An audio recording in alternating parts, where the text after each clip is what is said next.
This show never fails to amuse, does it? Bughead are watching a tape of Jason Blossom's murder recreated by the voyeur. Betty tells Jughead that she has to finish the yearbook, and it is moments like these that remind you that these guys are still teenagers. We cut to Betty giving Mr. Honey the finished yearbook. Mr. Honey rejects it, which makes Betty very angry. Jughead gets accepted into the University of Iowa under the condition that he writes something new for them to review. Betty tells the gang that Mr. Honey is rejecting the yearbook. They count all the people who aren't going to be attending the prom, and turns out the only people who manage to not piss off Mr. Honey are Archie and Jughead. So they can go to prom. And like Kevin said, let the fan fictions begin. Betty suggests that one way to get rid of all of their problems would be to kill Mr. Honey. Hence the title of this episode. Betty full on says, let's just kill Mr. Honey, and it's not even that creepy or out of character. She then reduces her sentence to just scaring Mr. Honey so bad that he would quit, and they play out fantasies in their head, which, fine. All of us have imagined at least one teacher dead every once in a while. Then the Reggie suggests that they just prank the hell out of Mr. Honey. The prank was super gluing Mr. Honey to his chair, and yes, that will always be funny. Betty wakes up. Jughead is working on his new story, which is about killing Mr. Honey.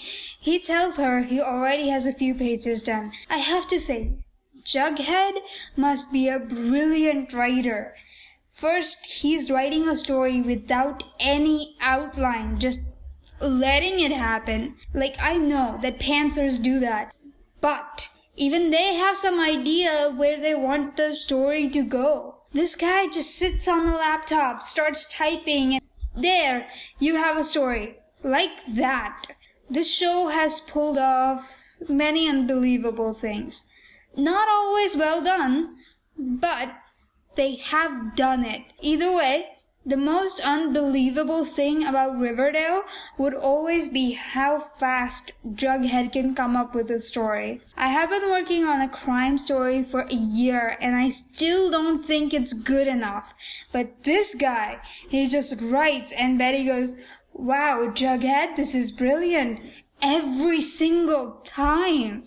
Anyway, in Jughead's fantasy version of the events, they kidnap Mr. Honey to blackmail him to let them attend prom. Okay, Americans, do you guys really care so much about prom? A lot of books and TV shows that are about high school prominently feature a prom or a homecoming. What's even the difference between the two, huh? 'Cause I'm curious, what the hell do you guys get up to?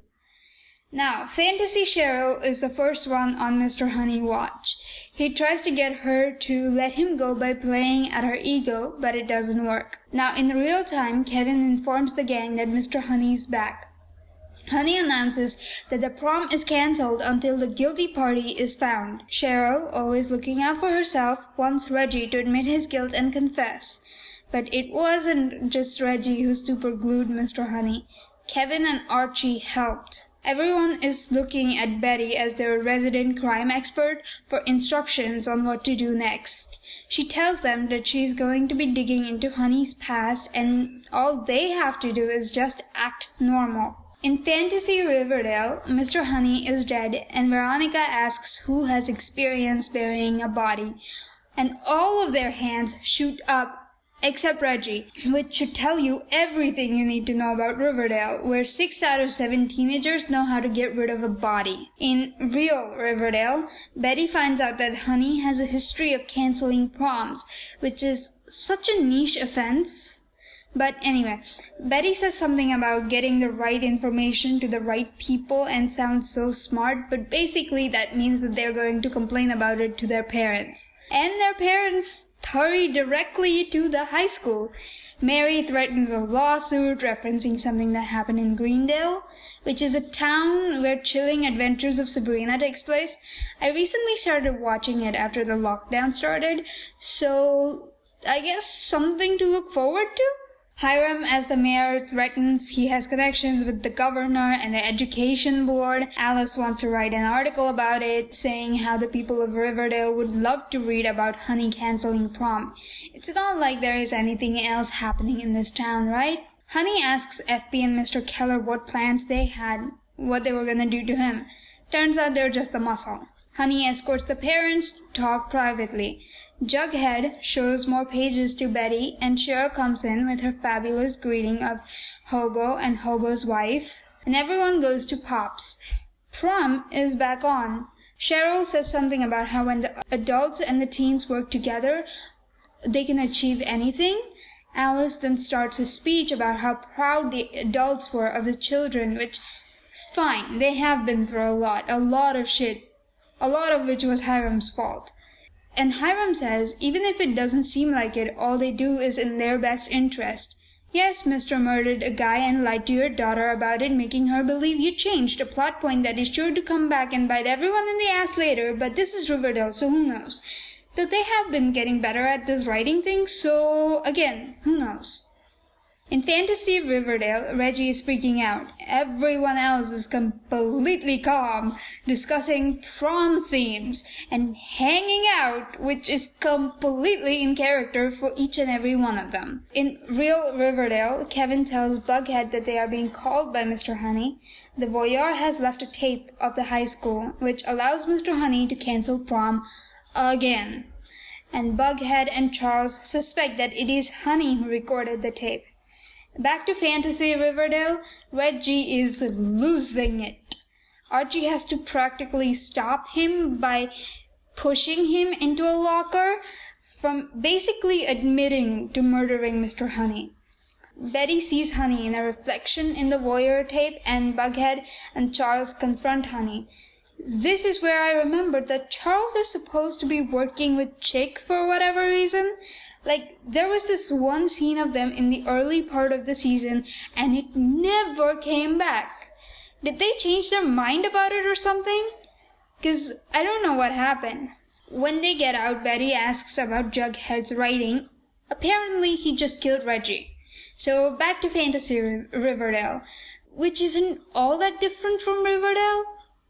Cheryl is freaking out about Reggie's death. Veronica confronts her. Lee thinks that one of them cut the brakes to Reggie's car. Betty tells them that it was an accident. Both Jughead and Archie take her side. Veronica says that she knew that Bughead had a dark streak, but she didn't think that Archie was a monster too. Jughead tells her that they're all monsters. In real Riverdale, Betty is telling Jughead how them being the real monster is like a good plot point or something. Kevin tells them that Honey is leaving. So apparently, Kevin's whole purpose in this episode has been to tell people what the hell Honey has been up to. Honey is emptying his office, and the gang gathers. They think they won, and Honey informs them that he saw it coming from a mile away, and now he is the headmaster of Stonewall Prep, with a triple salary. Enjoy.